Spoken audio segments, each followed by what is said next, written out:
Now, as we begin the Smart Ed Conclave 2025, let me first ask you, what comes to your mind when I say the word smart education? Everyone would have a different set of answers, but to my understanding, and largely when we talk about smart education, it means that an advanced technology-driven approach is applied to learning that integrates tools, digital tools, data analytics, and innovative teaching methodologies. It emphasizes personalized, efficient, and flexible learning experiences that cater to the diverse need of learners. And there is so much more to it. Like I said, that everyone would have a different definition and understanding of the phrase smart technology or smart education. Therefore, ladies and gentlemen, this conclave is specially curated to discuss and delve into various aspects connected with smart education. Through the course of the day, we will have conversations around topics like the role of EdTech in creating effective learning experiences, the future of learning, how EdTech is shaping the classroom experience, and also we will talk about something as interesting as the power of edutainment, blending education and entertainment to engage students, and there are other panel discussions as well. Right, so let's get started with our first discussion of the day. The topic for our first panel is leveraging EdTech to equip graduates for the workforce. Leveraging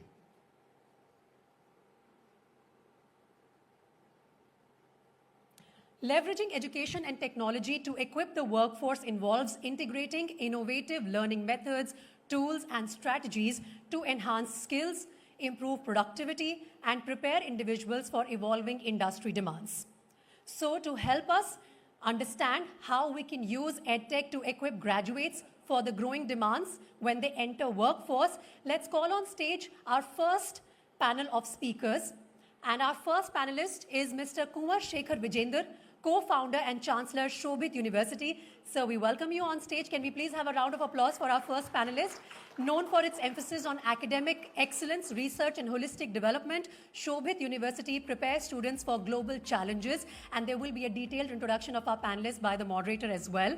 Let me also introduce our second panelist for this session, Professor Sangeeta Shah Bhardwaj. Ma'am, I extend a warm welcome to you on the stage. Professor Sangeeta is a professor in the information management area at MDI Gurgaon, and she has her expertise in information systems, digital transformation, and data analytics. Our third panelist for this discussion is going to be Dr. Mohsin Ali, who is the founder, coordinator of the Turkish Language and Literature program at Jamia Millia Islamia, New Delhi. Sir, we welcome you on stage.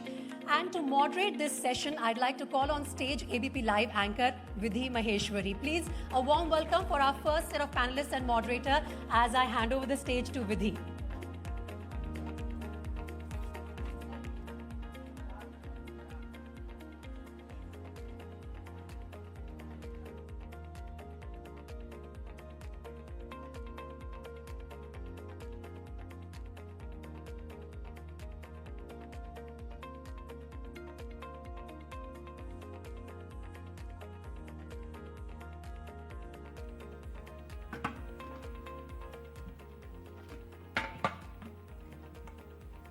Thank you so much, Preeti. Good afternoon, everyone. Thank you so much for joining us for this panel. So Smart Ed Conclave, ABP Live Smart Ed Conclave is a platform where we have thought leaders, innovators, and educators coming together, and we're discussing the future of education. We're talking how technology is transforming the process of learning.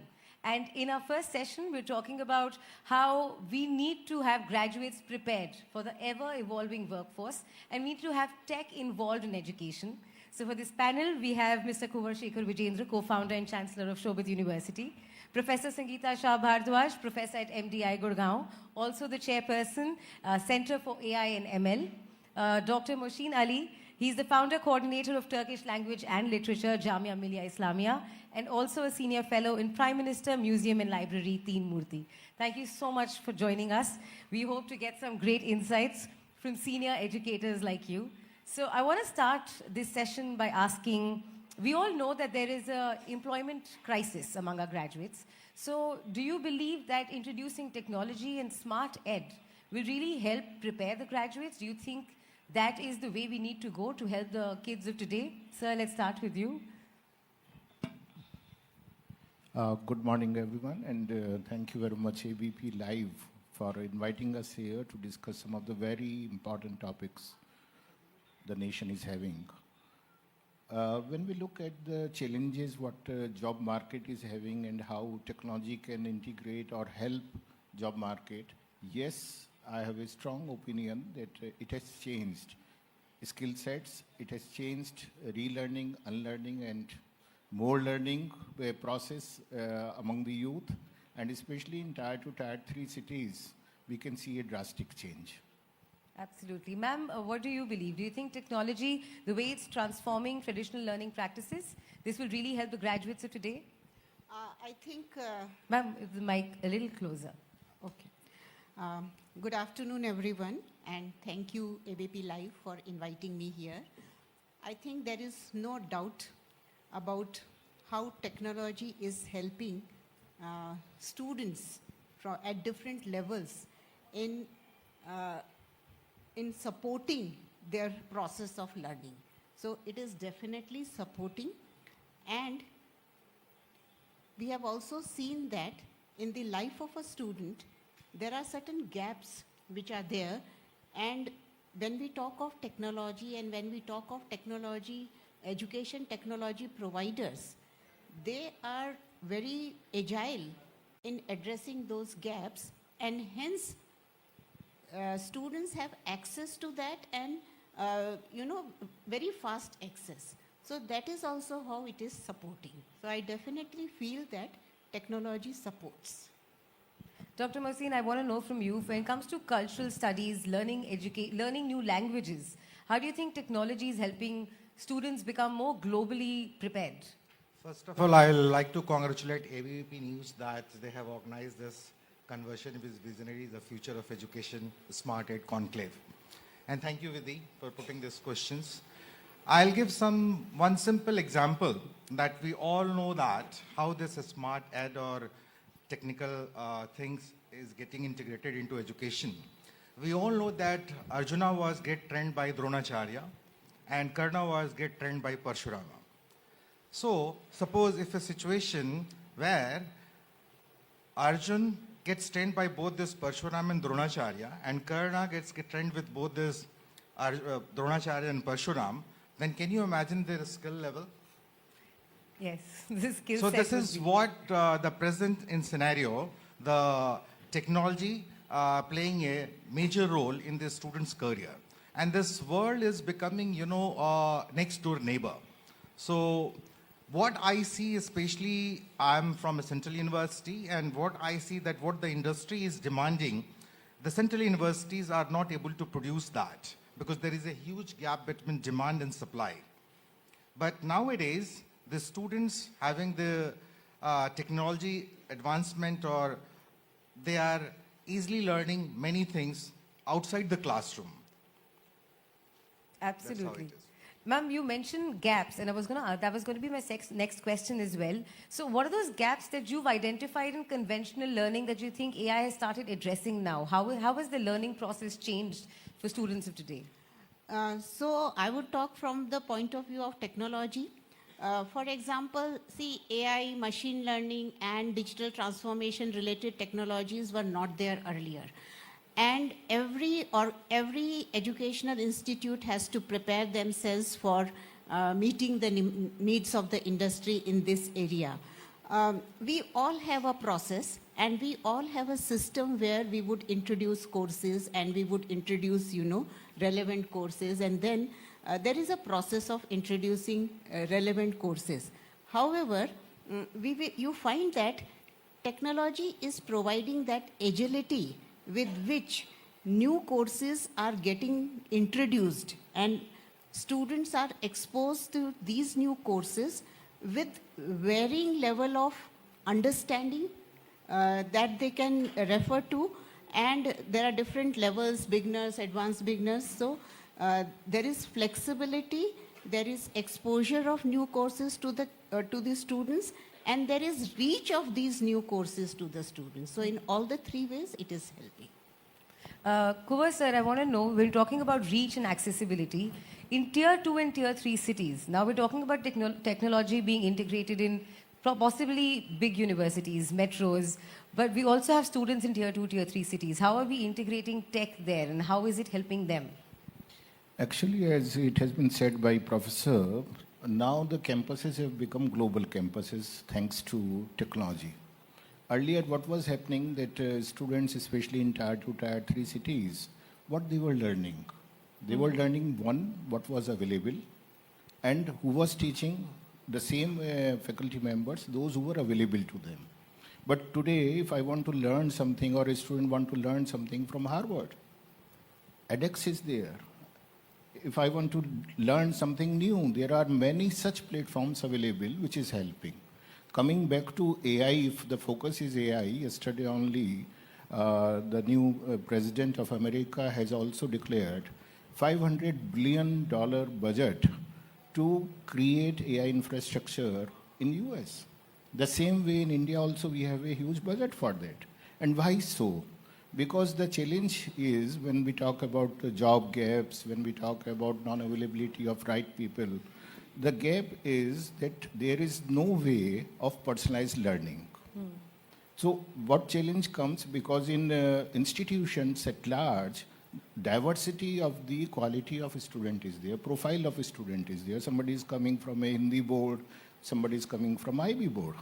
Huge difference is there. Somebody is coming from Bihar, somebody is coming from Uttar Pradesh, somebody is coming from Tamil Nadu. So to bring them on the same platform, the challenge was there that in the classroom that cannot be addressed. Now solutions are there using EdTech, using all those things, and personalized learning has started happening even in campuses everywhere, where we understand he's a slow learner. It means he has to give different type of assessments. The assignments have to be in a different way initially, so that he comes in the mainstream. Otherwise, kya hota tha when we were students, what we were doing? The slow learner will always remain a backbencher. He or she will hide, but it is not hiding now, it is shining now. They will come, they will say, okay, now give me a solution, provide me some links where I can learn. I can be part of the mainstream. Those who are fast learners, they can do wonders otherwise. So change is coming, and I'm really happy to see that change coming in institutions, universities, those who are in tier 2, tier 3 cities. I'm fortunate that we have two universities. One is in tier 2, Meerut if it is still tier 2, however we call it in NCR, and one is in a small township of Saharanpur district. So we can see that how it is bringing change, confidence, and the quality, what industry needs, immediately we can address it. And this change is very welcome change, what is coming. Absolutely, sir. Moshin sir, I want to know from you. Sir, the mic. In his continuation, I want to continue that. See, if you are talking about tier 2, tier 3 cities, there is no boundary left between tier 2, tier 1, tier 2 cities. Now, as sir said that very correctly, that EdTech or edX, they are providing global certification. If a student who is in Saharanpur or Meerut, and if he want to do the machine learning or AI, the Microsoft is providing platform to them, and he is getting a global certification. Although he is doing graduation from Meerut University or any small town university, but he is getting a certification from the Harvard University, from UCL University, from wherever he wants, and he is paying very less, and at the same time he is sitting at his own hometown and at his own comfort level. So as I said, that world has become a global village.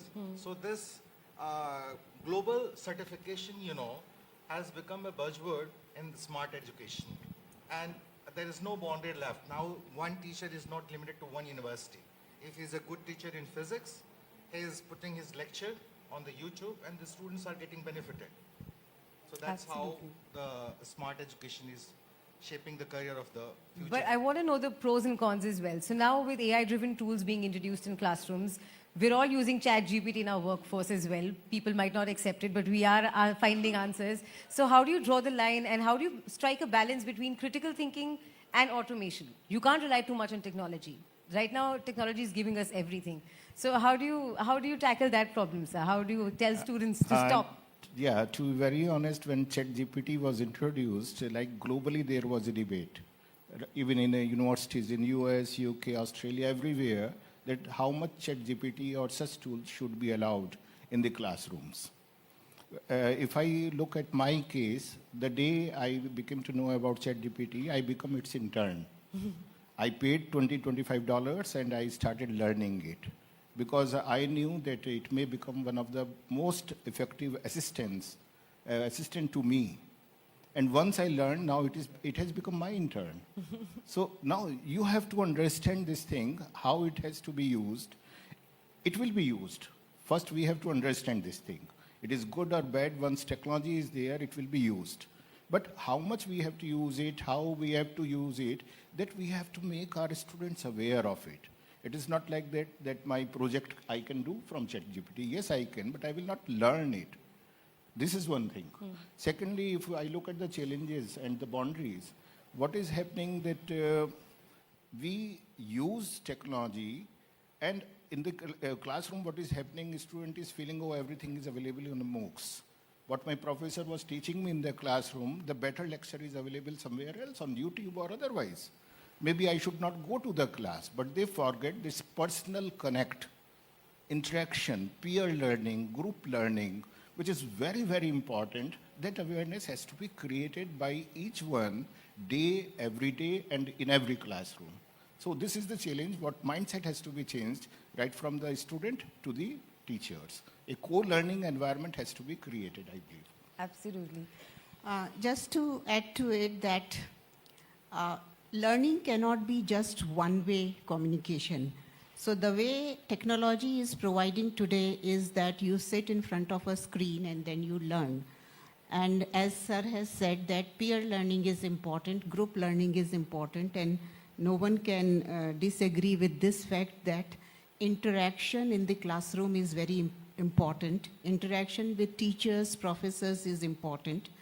And hence, how we are addressing that when you are going in for EdTech form of education is the answer is hybrid. So you should not be dependent too much on technology, but we also have to give environment to those people who are following the technology route to interact with their peers because and provide an hybrid environment, classroom environment or a campus environment to learn. So most of the institutes which are providing this type of, which are using technology for education, they are doing one great service by being able to reach to the students who do not have enough access to the education. However, we also have to understand that these institutes also have to provide a hybrid environment where they invite students to their campuses and interact with them. So I would always go for the hybrid learning environment. And there's a fair amount of investment that you have to do with teacher training as well. So it's not just students who have to adapt to it, teachers also have to get used to technology. So have we introduced certain measures for teachers to also start learning? Vidhi, as I mentioned, that co-learning environment has to be there. Co-learning means now I am on the stage, I know everything, that is over. I'm Guruji, I know everything, and you have to listen to me. Now, so every day I am also a learner, and those who are sitting in the classroom, they are also learner. So it means both have to learn. And in institutions, these teachers, training, empowerment issues, there are challenges there. New education policy also talks about it, that we have to invest a lot of money. But generally what is happening, one, mindset challenge is there. Because those especially are senior, I'm sorry, please don't take it otherwise. But I'm seeing in our universities, especially senior professors, they feel, oh no, I know everything and I do not wish to change. So mindset is one challenge. Secondly, infrastructure and right people around, those who can really train them. Because a young person, if he is training someone, a senior man, they do not accept it. And infrastructure is supposed to be there. So we are looking forward. I am chairing National Education Council of SOCHM. So through SOCHM platform also we are trying to push, and in this budget also we have requested the finance minister that in infrastructure for teachers training, a specific budget has to be there, irrespective of being a self-financed university called private university or a central university or IIM, IIT. To everyone, something has to be given so that we can train the senior people around as well as the coming generation of trainers. So this is the challenge, but we all are trying to do something on that. So what I would like to add here is that whether as professors or as teachers, now I have to teach artificial intelligence, I have to teach machine learning in my area of information management, which I was not teaching earlier. So I have to learn. And I'm taking the help of technology to learn. I'm taking the help of digital resources to learn. So we have to keep on updating ourselves if we have to provide that type of knowledge to our students, whether in class or through technology. That is first thing. And the second thing is, we also have to use technology as tool to enrich our engagement with students. So even if it is a face-to-face interaction with students, we can always enrich the engagement with students through technology. So all of us have to learn that technology either in terms of context, what you are teaching to the students, or as a supporting tool for the students. As you put the question Sir, that, the teachers training or teachers Sir, if you could just, capacity building, there is a department from UGC that Madan Mohan Malviya teaches training. Most of the time they are providing short-term courses to upgrade the teachers, to build the capacity among the teachers. So that sort of thing is there. We teachers are getting trained through that training center, Pandit Madan Mohan Malviya Training Center. And your second question is this, that this technology and one-to-one interaction, which Kunwar Sahab had replied, Professor and Madam replied. You see, I teach humanity. Technologically, science and technology has changed our life. We have done a lot of growth, but at the end of the day, humanity is missing. We are all the time behind on an average, a student, I'm interacting more than 200 to 50 students in a day, and most of the time students are spending time on their mobile. 4 to 6 hours on an average they're spending time on their mobile, and that is all useless. There is nothing constructive they are doing. They are on Instagram, they are on WhatsApp, they are on ChatGPT or something like that. So technology is giving comfort to our life, but at the same time human touch is missing.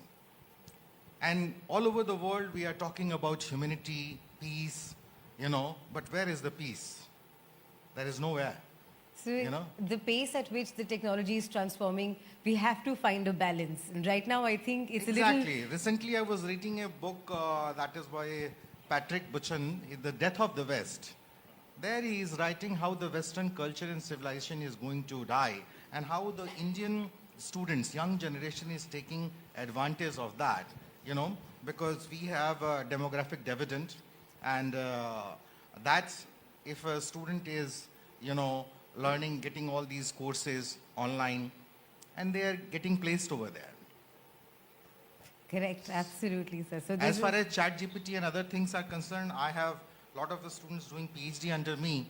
ChatGPT is give you solutions, but they can't give you reference.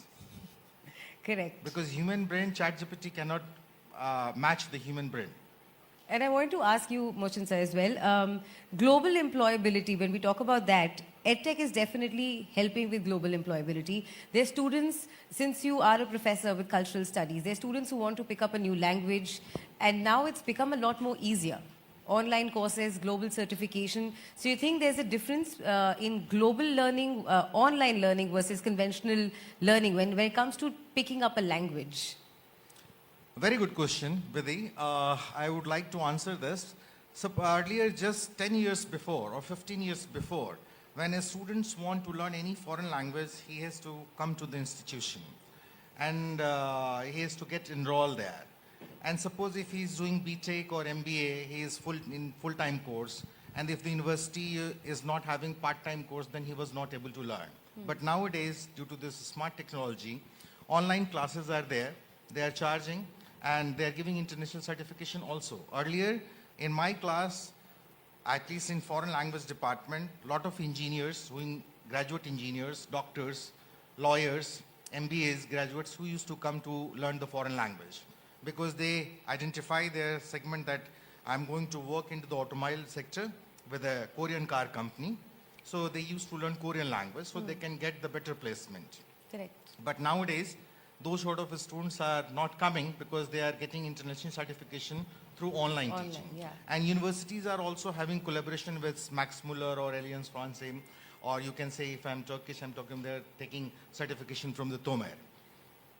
So that's how the employability is increasing through this foreign language learning.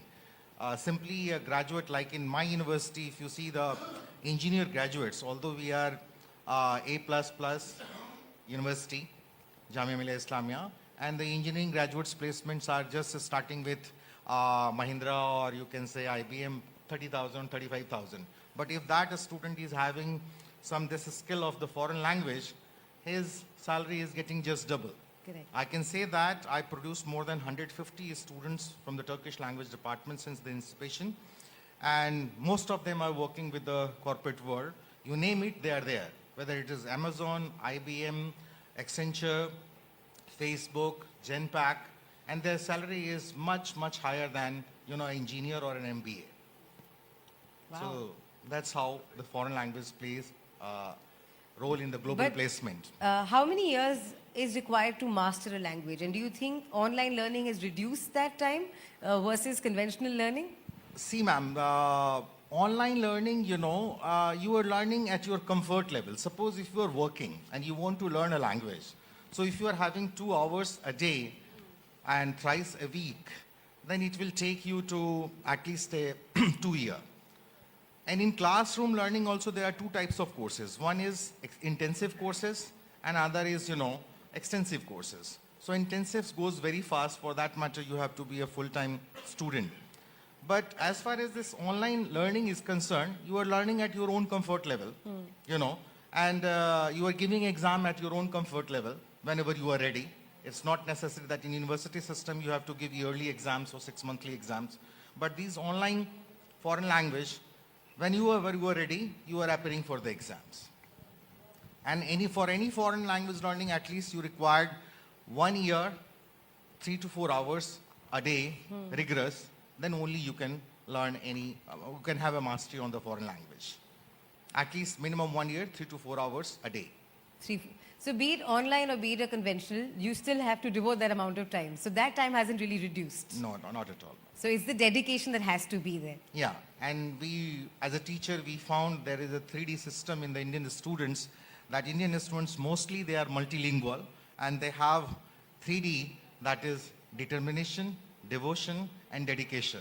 So they are easily doing that. 3D is something that we can't let go of. Yes, and that's how they are globally placed. Wherever you go, I have traveled more than 35 countries and have everywhere found our Indian students who are as a doctor, as an engineer or as a software professionals. Most of the time I met them and they're doing very well. So I want to ask all 3 of you here, what is that one skill that you think is highly valued by employers now, but it did not exist a few years ago? Say 10 years ago, that skill wasn't there. But what is that one skill as per you that employers really want? Holistic development and soft skills, because it was not given an importance in past. And especially students coming from small towns and villages, they were knowing everything, but they were failing many times due to this soft skill set. And EdTech has given a platform that yes, now I can learn.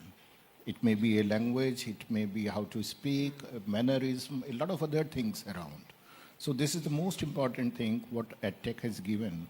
And one point which we missed, I understand time is very less, that what EdTech has done, it has increased the gross enrollment ratio of this country. We are on 27, 28%. The target is 50% with online education, with using all those technologies. Now gross enrollment ratio is changing very fast, which is very important. And secondly, lifelong learning we were missing. Earlier it was that I have become an engineer, I am doing a job, and whole life I will do a job. There is no need to learn anything new. So that scenario has changed. Now every day, anybody of any age, I'm 50 plus, but I'm learning because I have to remain relevant to the society, to my institution, and otherwise. So these are very important things what has happened with EdTech in last few years. Thank you. So I agree with sir what he's saying, and in business schools we say problem solving, creativity and soft skills are important. Context can vary. It can be finance, it can be marketing, it can be AI, digital technologies. However, the students have to understand the ability to understand the problems that are there at the other side and provide solutions to that. So solutioning approach is very important. And then it has to be innovative, entrepreneurial mindset is required. And finally, they should be able to communicate what they have in mind. So these are going to be evergreen skills that are required. Sir? I'll continue with Madam answer that in NEP, National Education Policy 2020, there's, especially the higher education sector, there is a lot of courses has been introduced, that is value-added courses, choice-based credit system, and earlier the education system was interdisciplinary. Later on, it became multidisciplinary. Now it had become the transdisciplinary. Engineer graduates can go and learn the photography courses. Correct. He can have an option. He or she can have an option. So that's how and in this way, we the teachers also, we are getting updated most of the time. We are reading, we are updating our knowledge to compete with this Gen Z generation. So that's how this is. So in our audience today, we've got professionals from various sectors, and I'm sure some of them might have a few questions and might seek insights from you. I'd like to know from everybody, how many of you actually believe that smart education or EdTech can actually replace conventional classrooms?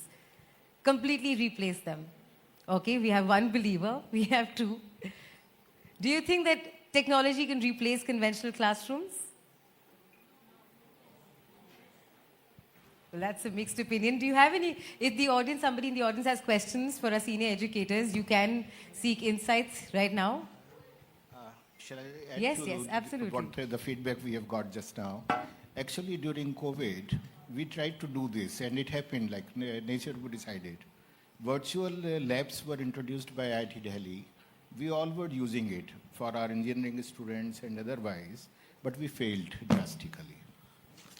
Why? Because what I started with peer learning, peer discussion, group discussion, interactions, they are very important. Yes, some of the things will get obsoleted, but not everything. These campuses will remain there. The size may be smaller, but they will remain there, and they are very relevant because learning is not one-way process. It is two-way, and we have to learn some social skills also. We have to ensure that societal impact is also there, that we can... Good evening, all the panelists. My name is Colonel Bhardwaj. I'm retired from Army and currently I'm working with the IIT Madras. The question is open to the entire set of all panelists, please. If we speak of EdTech, the definition of EdTech in last 24 years, 24 months, has changed exponentially. Starting from 2010 onwards, up to 2020, there was, our understanding of EdTech was something different. But with adoption of generative AI, quantum technology, do you see that the kind of training or kind of curriculum we are having in our institutions will be able to produce the jobs which actually industry require now? If you look at the statement of many tech giants from US and all big people, all the basic jobs which college graduates are doing, they're looking irrelevant. That comes from their statements. So how are we filling up these gaps, and how do you look at to fill up these gaps, please? So yes, I would like to answer that because I've got some data also. See, if there is a need, education institutes are going to respond to that need. And especially in AI, ML, artificial intelligence area, India is one of the highest generator of graduates who are knowledgeable in AI. The index is 3.2 according to one BCG NESCOM report. That means 3.2 times any country that is producing. So I think we need to thank our education system where we are responding to changes and we have demographic dividend to address it at a larger scale. And over the next couple of years, I would say that we would be the largest providers of graduates in this area to the world. I would like to add to that. Honestly, we do not know what type of jobs will be there after a year or so. What skill set has to be given is very dynamic in nature. So what we have to do and what conventional campuses can do is developing a fluid skill mindset. And once fluid skill mindset will be there, whatever will come, we will learn, and we Indians are known for that. Very true. Any more questions? Yeah. Let me introduce myself. I am Professor Rajesh Sahai. I am Chairman High Rank Business School, Noida. What we have seen from the discussion that the technology is changing very fast. And we are not able to create the employability which is required. As you know, the professional programs, we were delivering the traditional way of teaching, like, an automobile professor is teaching in automobile BTech students, and he himself has not seen the automobile industry. And that was really very sad to know. So what we have to do, we have to start this technology changing adoption right from the school level. I mean, 6th class is the best because you have tech-savvy generation. You cannot deny them. You have digital economy, you have knowledge economy. You cannot deny them. 4-year-old child is calling his father on video phone that Papa Jaldi aa jao. And how they don't take interest in learning if you are chalk and talk methodology. So what I suggest, higher ups has to change very fast. The adoption of appointing teachers are still you are looking for PhD and all that who are traditional and they are not able to deliver in the classroom. So that is what is happening. If you go and see practically, the attendance level has dropped everywhere. Students are not ready to attend the classes. We are forcing them to attend the classes because those institutions were not changing. They have only one thing, with all due respect to my professors sitting here, they only one thing with how to complete the syllabus. And syllabus is very obsolete. We have to do it very fast. Because I know holistic education is very important. If a physics graduate, he is not getting a government job, he doesn't have to do anything. He is not getting anything. So he is only physics, he is a specialist in physics. So holistic education is also required, but technology, since India stands for India today, India tomorrow, IT stands for India today, India tomorrow, Indian technology and Indian talent. So we have to do it fast, and maximum job, if you see, are coming in IT industry. Marketing is digital, finance is fintech, HR is HR analytics. So everything is changing. Everything is changing. So we have to change very fast. Otherwise, 140 crore population. We are 1/6 of the world. We have to address it very fast. We will be left backward. I'm sure, Professor, we are changing really fast. We have a base school from last 30 years. Please have a seat. Yes. And we are changing because simulation has to come. All B schools have to have simulation labs. And we have to see that what is required. Because, in anywhere we look at, as I was just telling, fluid skill mindset, the curiosity has to be developed. Questioning has to be developed, which was missing generally. And now from covering the syllabus to uncovering the syllabus has to happen. And it will happen when co-learning will start. Please. What I have to say is that there has to be always a gap between demand and need, so that we are also on our toes to, meet that demand, and it will be there forever. So new requirements would come in, and we would be meeting those requirements, and this process will continue. Sir, in my university, Jamia Millia Islamia, what is happening in management, law, or engineering, professional courses, almost if there is a 16 class per week, so 8 class is given by the practical professionals, practitioners. They have been called to give the lecture over there. And after that, the students are generally doing the summer training program, internship, and they are learning, interacting with the industry people, and that's how we are placing them into the industry.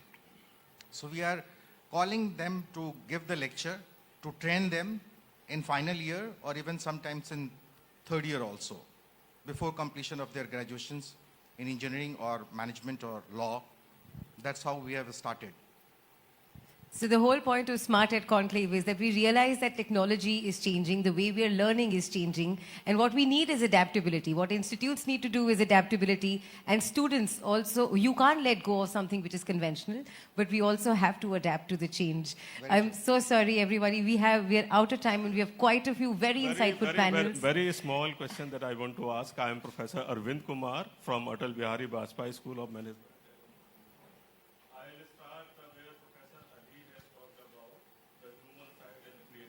That you also indicated during the conversation. So what about the well-being? If you look at the kind of engagement with the technology, so what is going to happen with the physical well-being, mental well-being of the people? This is one part. Second part that I want to ask is digital divide. I hope that next time a human will be keeping with me, not the digital human being, the kind of thinking we are, the kind of IT, the kind of technology that we are visualizing. So I have only two concerns. One in terms of digital divide, second in terms of well-being. Thank you very much. Yeah, well, Yes. over time. Actually, yes, I understand that mental health and physical wellness is very important. Inclusivity has to be there, and more awareness has to be created for that. And we all have to work on that. Digital divide, I will not deny it is there. We all have to work on that also. And I'm happy that government is working, individuals are working, institutions are working, and we will see the change in coming years. Thank you very much. Thank you so much for being a part of this panel. This has been truly insightful. And throughout the day, we have series of various panels where you can ask your questions. Thank you, everyone. You've been a fantastic audience. Thank you so much for joining this panel. Thank you so much, Vidhi, and thank you to all the panelists. Can I request you to just stay with us for 2 more minutes, as we would like to extend a token of appreciation. For that, can I please invite on stage Samrit Bhattacharya, National Digital Sales Director, ABP Network, to please felicitate our panelists. So first, can we have the bouquet and the memento for Mr. Kunwar Shekhar Vijendra? Please take it ahead. Please.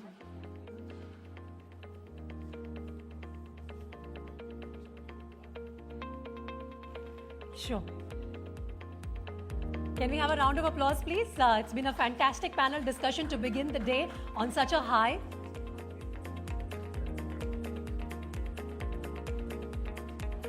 Next for Professor Sangeeta, please. Thank you, ma'am, for coming today and sharing your thoughts on an important topic with us.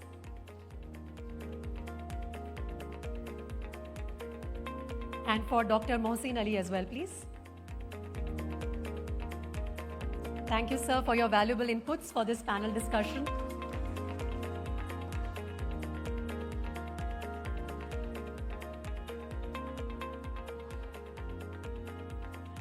We would request you all to please come together for a group photograph. Vidhi, you can also join. Ma'am, please join us for a group photo.